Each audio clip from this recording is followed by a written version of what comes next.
two types of stories that come out in the media these days. The first type of story is how the government has failed to regulate and protect us. And they take TVA. The second story is how the government is over-regulating us and we are suffering from a burden of too much. Jim Martin is the head of EPA Region 8. He is the administrator out of Denver.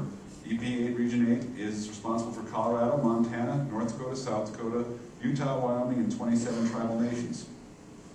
Dave Glatt, on his right, has been with the North Dakota Health Department since 1983. In 2002, he became the Environmental Health Section Chief. And he's got the coolest door ever. A button on his desk that opens and closes his door. It's the most fantastic thing I've ever seen.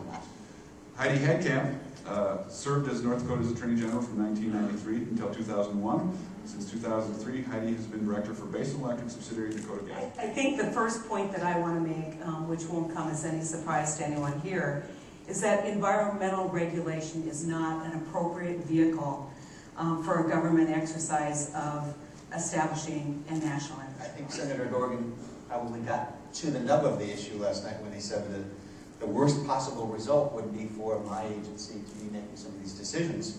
And I'm not here really to argue that point, so much as to explain where we are and to encourage you to work with your elected officials in helping them make those decisions, because ultimately we at the Environmental Protection Agency are left with the responsibility of enforcing the laws.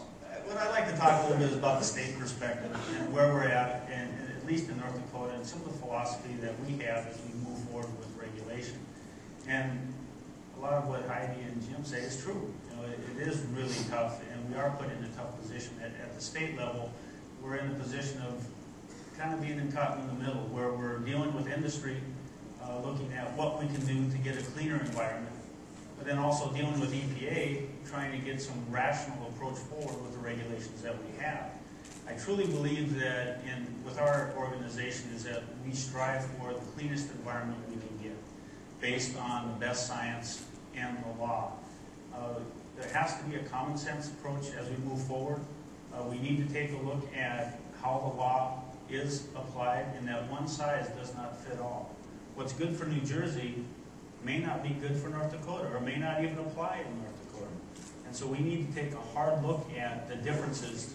Litigator, I should say, and policy wonk over here sitting saying one thing.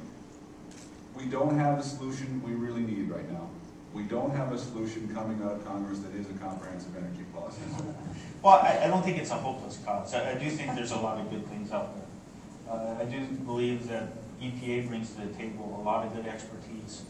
Industry does in the state. And I do think that there is cause for optimism, even though Congress may not act. I do think that there is opportunities for us to sit down and make some sense out of the mess that we've been given.